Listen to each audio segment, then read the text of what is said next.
Tole nagaanii fi araarri waaqayyoo siniif haa baay'atu. Loomiyee yuutuubii jalatti warri argamtan warri biyya keessattii fi warri biyya ambaa keessaa nagaan abbaa koo biraa ta'ee siniif haa baay'atu. Nagaa keessanii anis nagaa kootti gooftatti eegamee isaan gargaaramee har'a ga'een jira. Sinis immoo akka gooftatti eegamtanii isaan gargaaramtanii har'a geessan gooftaa koo biraa abdii guddaan qabaa, shakkii tokko hin qabu. Baga eegamtanii baga gargaaramtanii gooftaa sin gargaaree arraas singa isinin jedha eegamaa darbaa jiraadha maqaa Yesuusini waaqayyo gooftaa sin ajiraachisu isinin jedha. Egaa warroonni viidiyoo kee dhaggeeffatanii gaafii na gaafachaa jirtan waaqayyo gooftaan baraa fi jireenya keessan haa eebbisu. Warroonni maatii koo taatanis asumaan eebbifamaa isinin jedha. Warroonni immoo natti dabalamtanii maatii koo hin taane kootatii maatii koo na ta'a na jajjabeessaa isinin jedha. Waaqayyo gooftaan baraa fi jireenya keessan haa eebbisu eebbifamaa. Loomiyee maal qabattee dhuftee unaan jettanii gaafii keessan qabadhee dhufeen jira. Dhiifamaa gaafii na gaafatanii warroonni gaafii na gaafatanii gaafiin keessan sin jalaa ture dhiifama naaf godhaa isinin jedha. Warroonni immoo gaafii calqabaa kaatanii na gaafachaa jirtanii duubatti deebi'aati. Viidiyoo calqabaa kaasee akkaataa ittiin bu'u barsiiseen jira. Akkaataa ittiin xalabanis barsiiseen jira. Duubatti deebi'aati sirriitti dhaggeeffadhaati irraa baradhaa isinin jedha. Akkaataa ittiin guutamus barsiiseen jira. Akkaataa inni ittiin gadi bu'us barsiiseen jira isinin jedha. Egaa har'a maalluu qabattee dhuftee unuun jettanii akkaataa ittiin deebisan jechuudha. Akkaataa ittiin jijjiirrattan wayyaa jechuudha. Wayyaa sinin taane tokko deebistanii akkaataa ittiin jijjiirramu sinitti himuu dhufe.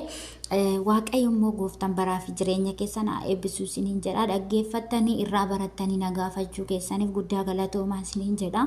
Akkaataa ittiin deebisanan siniif qabadhee dhufe jechuudha. Innaa ammaanii uffanni xalabee jiru as keessa jira jechuudha.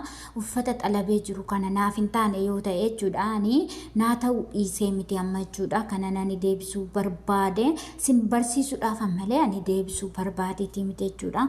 Lakki wayyaan kun naan taane deebisuun barbaada. Wayyaa kana hin barbaadu yoo jettanii innaa duraan dursitanii maal gootu iddoo kana xuxxuu jechuudha.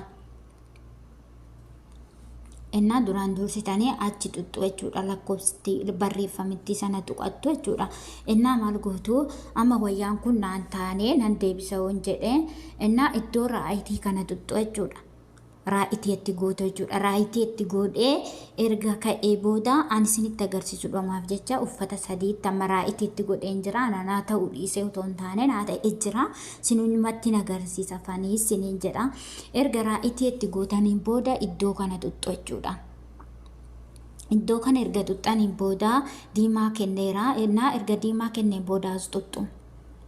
Erga as xuxxaniin booda barreeffama ishii kana ishii sadaffaarra jirtu kana ishii kana xuxxuu jechuudha. Ishii kana xuxxuu ammas wayyaa deebisuu barbaadda san bira dhaxxanii in xuxxuu jechuudha. Wayyaa deebisuu barbaadda san bira dhaxxanii lakkoofsa ishuma kana tuqattu jechuudha. Raa'iteetti gootu jechuudha dhaxxanii. Innaa ammas gadi bu'ee wayyaa deebisuu qabdan hundatti itti godhisin jedha. Innaa iddoo kana xuxxulaal xiyya ol agarsiistee jirti jechuudha.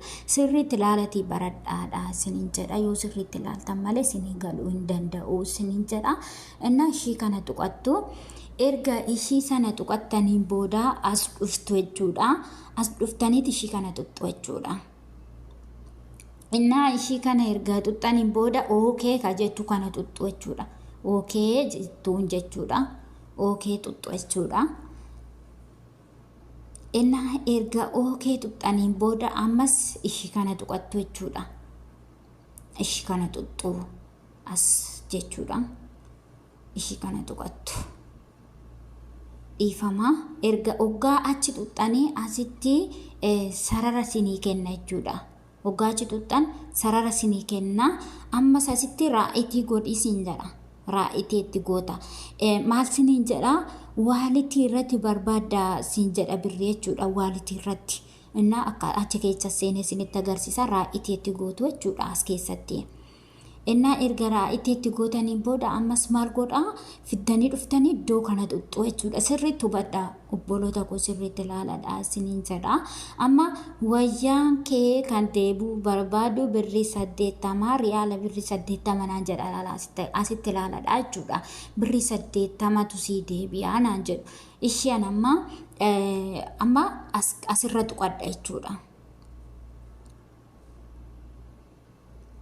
Achirra tuqaa amma solan deebi'aa innaa erga nul deebi'een booda asitti raa'itii godha. Achitti raa'itii godhe ka'ee amma saasan dhufaa jechuudha. Ookeettuun jechuudha. Amma wayyaan deebisuu barbaadda suni iddootti deebuu dhaqee jira jechuudha. Iddootti deebuu dhaqeera. Amma duubatti deebi'ee sin agarsiisa jechuudha.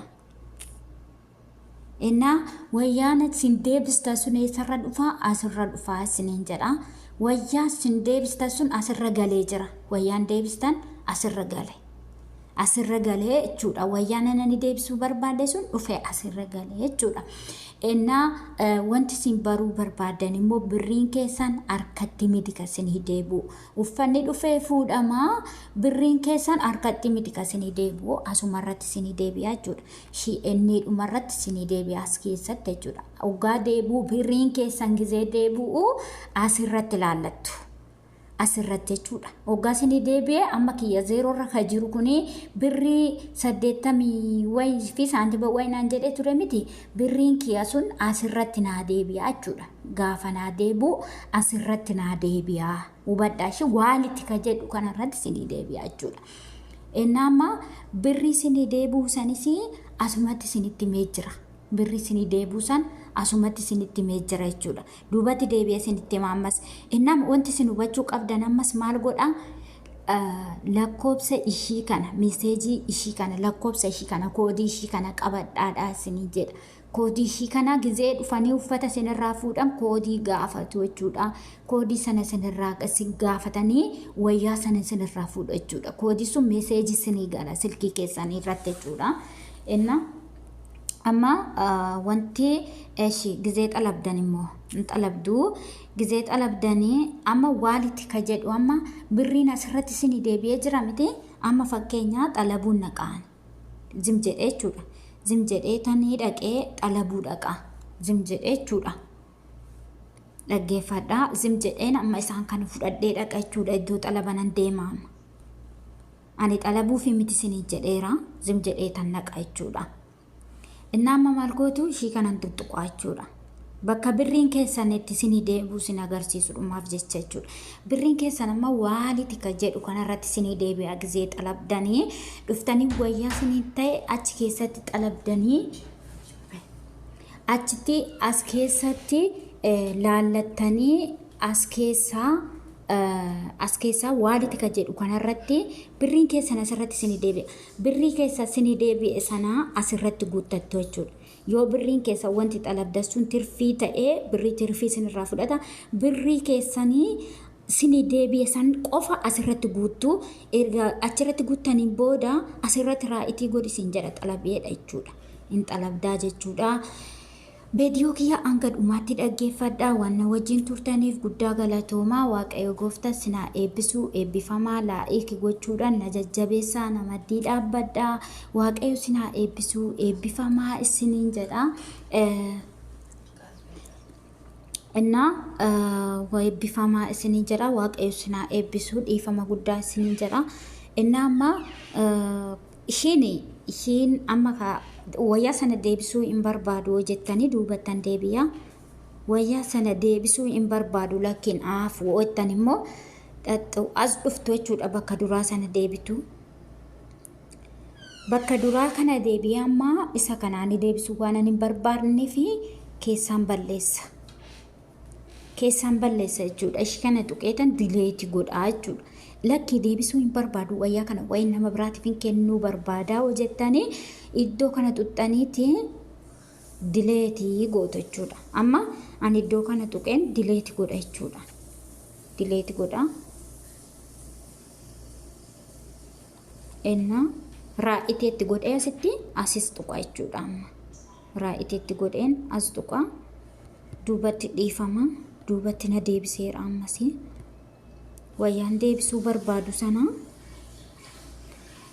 inna video kiyya hanga dhumaatti dhaggeeffadhaa waaqayyo sinaa eebbisu wanta siniin galle yoo jiraate asumaani irra deebi'aa nagaafadhaa amman beeku siniifin ibsaa guddaa galatoomaa isiniin jedha eebbifamaa waaqayyo gooftaan baraa fi jireenya keessanaa eebbisuu guddaa galatoomaa isiniin jedha video immoo sirriitti daawwadhaa yoo sirriitti daawwattan malee sinii hin galu waan ta'eef sirriitti daawwadhaadha isiniin jedha eebbifama waaqayyo sinaa eebbisuu baay'ee sin jaaladhaa baay'ee si kabajaa naaf galatoomaa